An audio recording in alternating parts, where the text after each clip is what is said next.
Welcome back, everybody. Have you ever wanted to have worms as pets? Me neither.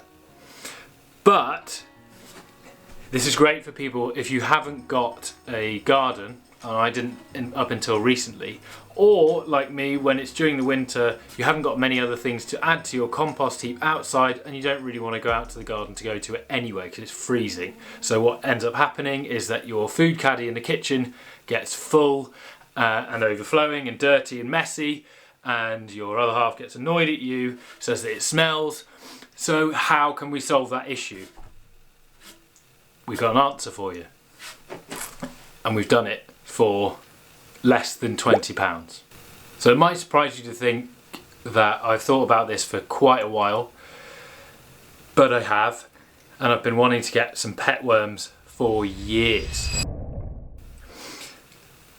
I looked into quite a few solutions for this, some ready-made ones that were just frankly way too expensive. Then when I looked into it, there was loads of different types of worms and I wasn't quite sure how you'd get the compost out. It seemed like there was enough to just make me do nothing. Anyway, I've decided to take action on it and I'm going to show you how I've done it.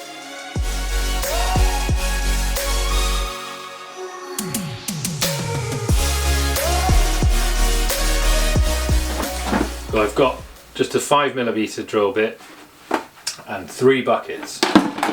This bucket is slightly different to these 2 buckets, which will help it to sit apart. That's my theory anyway.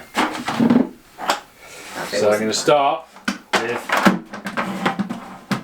drilling some holes into the bucket.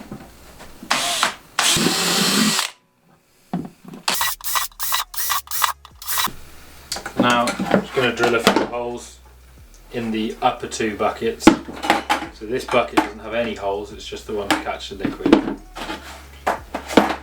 And drill a few holes to help allow air to get into the top.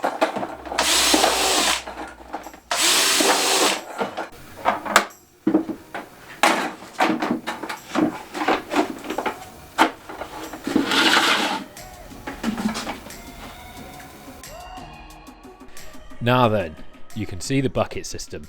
The only reason why I've got the top bucket is because when I want to get the worm castings or the worm compost out of the second bucket down, it means I can add more bedding material and add food scraps to the top bucket so that the worms leave the bucket that they're in, leaving behind the compost.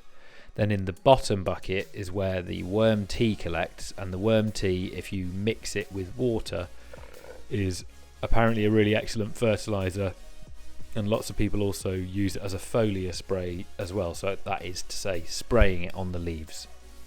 Just got this coconut coir brick, cast the Yorkshire worms, so that's why they were drawn with flat caps on.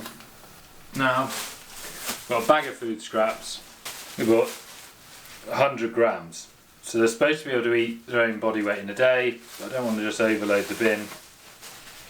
So while they settle, got some food scraps, coffee grounds, cardboard apparently, but I'm told they don't like too much in the way of allium, so garlic and onions, and loads of citrus fruit they don't like either.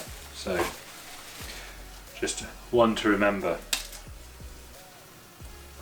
And if you can cut the stuff up small, it's going to help. They'll be able to eat it faster. Take a piece of burlap or an old bit of carpet and just put that on the top to keep it fairly moist. And that's it.